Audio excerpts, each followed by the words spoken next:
1965 in El Paso, Texas.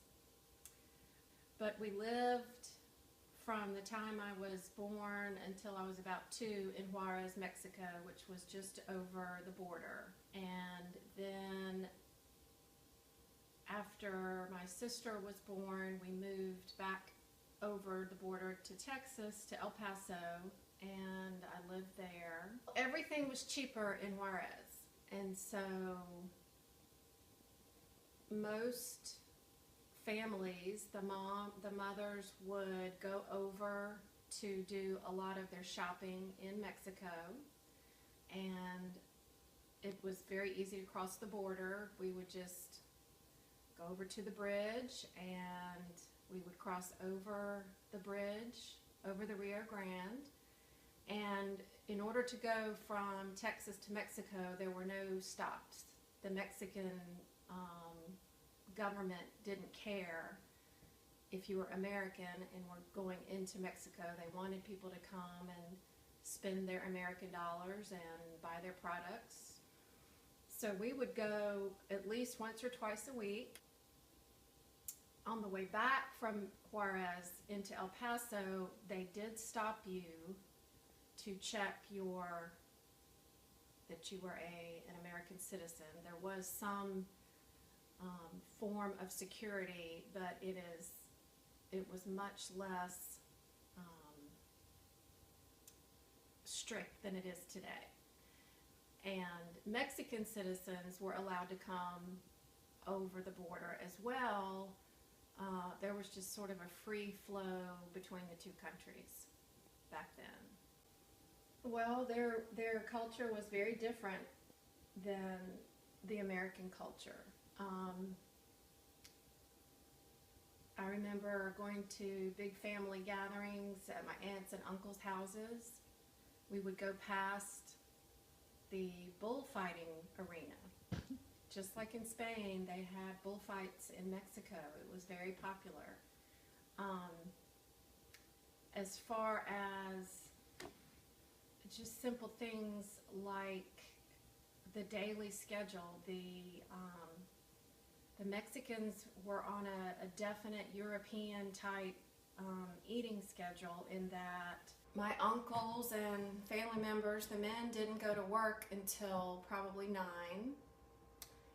and there would be a very long, late lunch, so lunch could last until 2 o'clock in the afternoon. Another meal around 5 o'clock, which was sort of an early dinner, and it was primarily for the women and the children. But they would have the kids eat early dinners at 5, and then the adults would eat dinner at 10 o'clock at night, typically.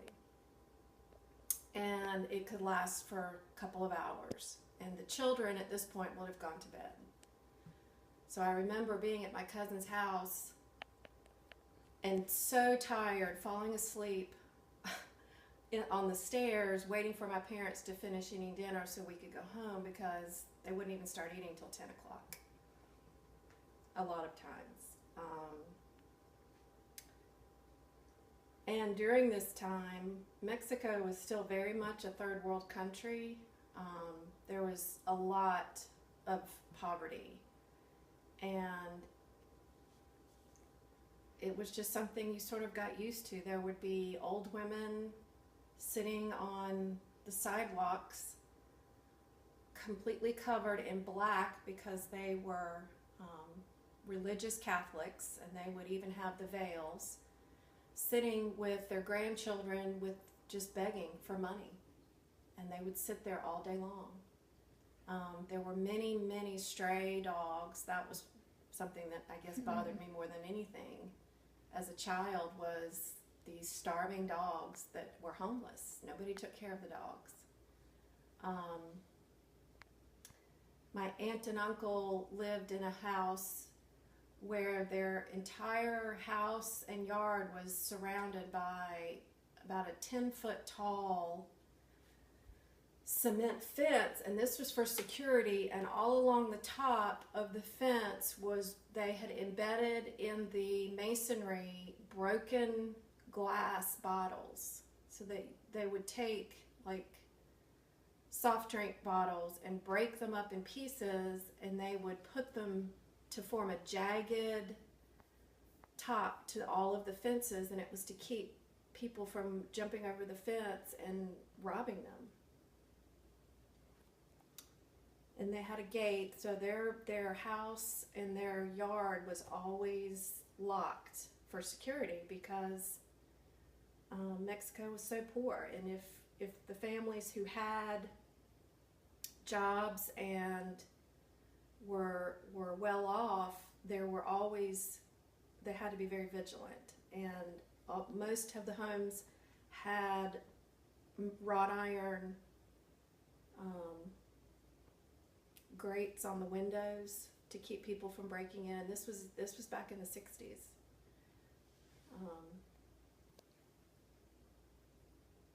Did everyone in your family speak Spanish? Everyone from that side of my family, from my father's side of the family, spoke Spanish. And everyone also spoke English very well. It was very much a bilingual area, so all my relatives, even the ones who lived in Mexico, they spoke English.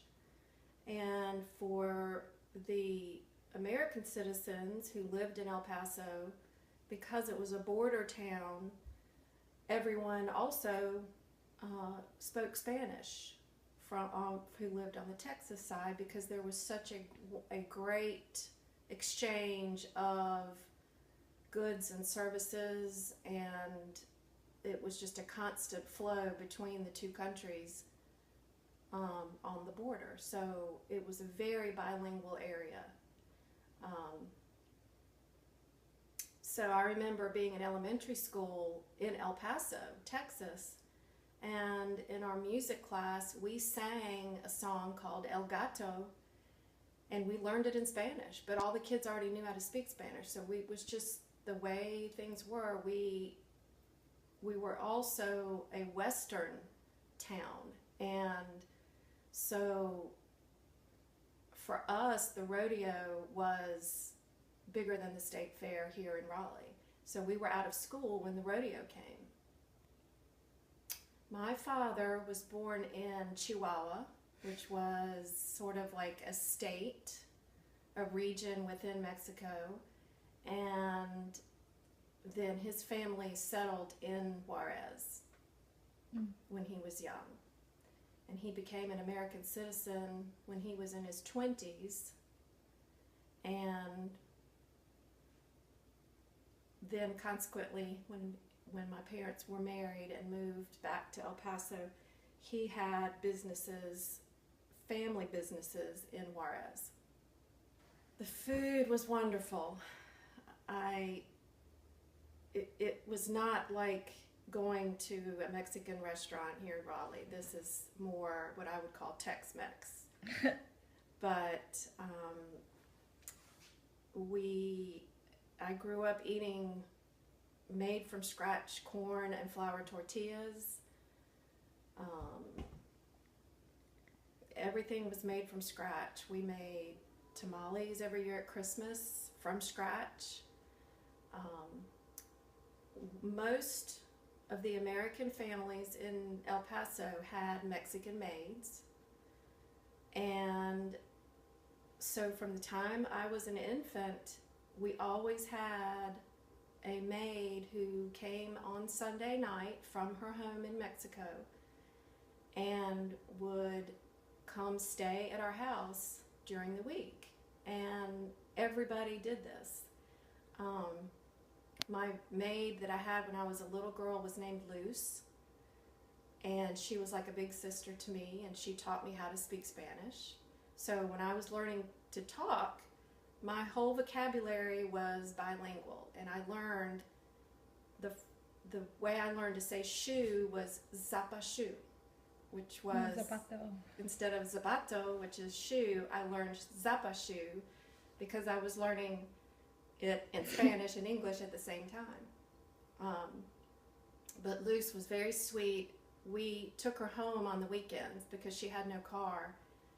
And I will never forget we drove over the border, over the bridge to to Juarez, and she lived out in the countryside. And she lived basically in a one-room adobe shack. It had no windows. It had a dirt floor, no electricity. I think she had like 8 brothers and sisters.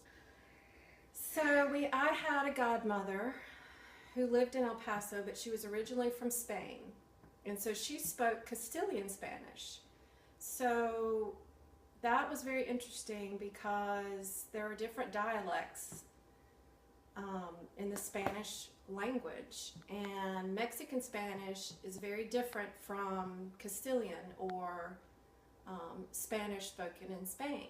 The part was I learned a little of the Castilian Spanish when we lived there, and she brought with her a lot of the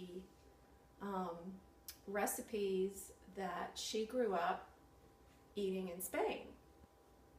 And of course in Spain they eat a lot of fish, and so my godmother, every Sunday when we went to her house to eat, she loved to cook a whole fish with the head on it, and she would bake it in the oven, and then she would put it on the table with the eyeballs and everything. And of course, as a young child, that was not something that I wanted to eat.